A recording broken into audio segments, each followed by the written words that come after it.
আজ থেকে মাত্র ১০০ বছর আগে যেখানে মানুষ বিমান বা উড়োজাহাজে উঠে এক দেশ থেকে আরেক দেশে যাবার কল্পনা করেনি, সেখানে ১৪০০ বছর আগে মহাকাশ ভ্রমণের ইঙ্গিত। হ্যাঁ দর্শক, প্রায় ১৫০০ বছর আগে এমন ইঙ্গিতই দিয়ে রেখেছে মহাগ্রন্থ আল কোরআন, যা মানবজাতির জন্য এক সর্বশ্রেষ্ঠ নির্দেশিকা।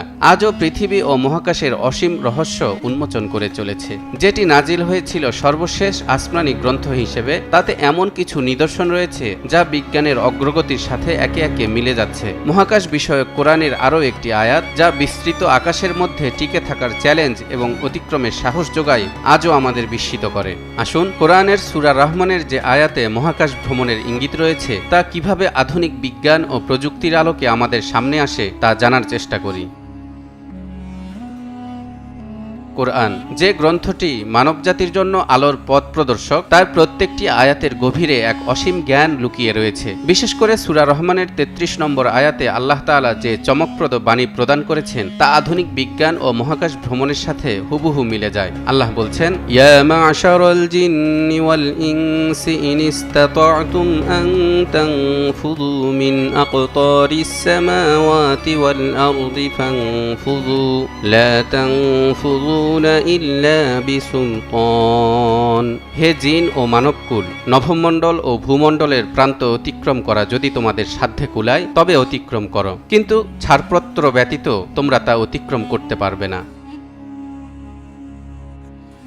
এই আয়াতে আরবি শব্দ সুলতান এর কয়েকটি অর্থ রয়েছে। যেমন এর একটি অর্থ হলো প্রচণ্ড শক্তি। আজকে আমরা দেখতে পাই মহাকাশে যাওয়ার জন্য, বিশেষ করে এই পৃথিবীর মাধ্যাকর্ষণ শক্তি থেকে বের হওয়ার জন্য রকেটের প্রচণ্ড শক্তিতে পৃথিবীর বাইরে যেতে হয়। এর জন্য প্রয়োজন বিরাট আয়োজন এবং অত্যাধুনিক প্রযুক্তি। টেকনোলজির এই পাওয়ার বা শক্তিকেই মহান আল্লাহ তাআলা ছাড়পত্র হিসেবে উল্লেখ করেছেন, যা এখনও পৃথিবীর সব দেশ আয়ত্ত করতে পারেনি। সেজন্যই আল্লাহ বলেছেন, যদি সাধ্যে কুলায় তবে অতিক্রম করো। তিনি কিন্তু বলেননি তোমরা তা কোনোদিন অতিক্রম করতে পারবে না, বরং তিনি বলেছেন তোমরা পারবে, তবে তার জন্য প্রচুর শক্তির প্রয়োজন। মূলত এই ছাড়পত্রের কথা বলে আল্লাহ তাআলা মানুষের ক্ষমতা এবং সীমাবদ্ধতা সম্পর্কে জানান দিয়েছেন। এবার আমরা যদি এই আয়াতটিকে আধুনিক বিজ্ঞানের আলোকে বিবেচনা করি, তাহলে দেখতে পাই এটি কেবল একটি অলৌকিক বাণী নয়, বরং মহাকাশ সম্পর্কিত এক অসাধারণ পূর্বাভাস। মানব ইতিহাসে প্রথম মহাকাশ ভ্রমণ শুরু হয় ১৯৬১ সালে, যখন সোভিয়েত ইউনিয়নের মহাকাশচারী ইউরি গ্যাগারিন পৃথিবীর কক্ষপথে অভিযান পরিচালনা করেন। ১৯৬৯ সালে চাঁদের মাটিতে পা রাখেন যুক্তরাষ্ট্রের নীল আর্মস্ট্রং। এরপর একে একে ফ্রান্স, যুক্তরাজ্য, জাপান ও চীন মহাকাশ যাত্রায় অংশ নেয়। কিন্তু এসব ঘটনার প্রায় ১৪০০ বছর আগেই মহাকাশ ভ্রমণের ইঙ্গিত দেওয়া হয়েছিল কোরআনে। সূরা রহমানের এই আয়াতের মাধ্যমে যখন মহাকাশ ভ্রমণের আহ্বান জানানো হয়, তখন মানুষ পৃথিবীর বলয় ছেড়ে মহাকাশে ভ্রমণ করার চিন্তা পর্যন্ত করেনি। অথচ কোরআনে স্পষ্টভাবে বলা হচ্ছে নভমণ্ডল ও ভূমণ্ডলের প্রান্ত অতিক্রম করা সম্ভব, কিন্তু আল্লাহর বিশেষ অনুমতি ছাড়া এর জন্য অন্য কোনো পথ খোলা নেই।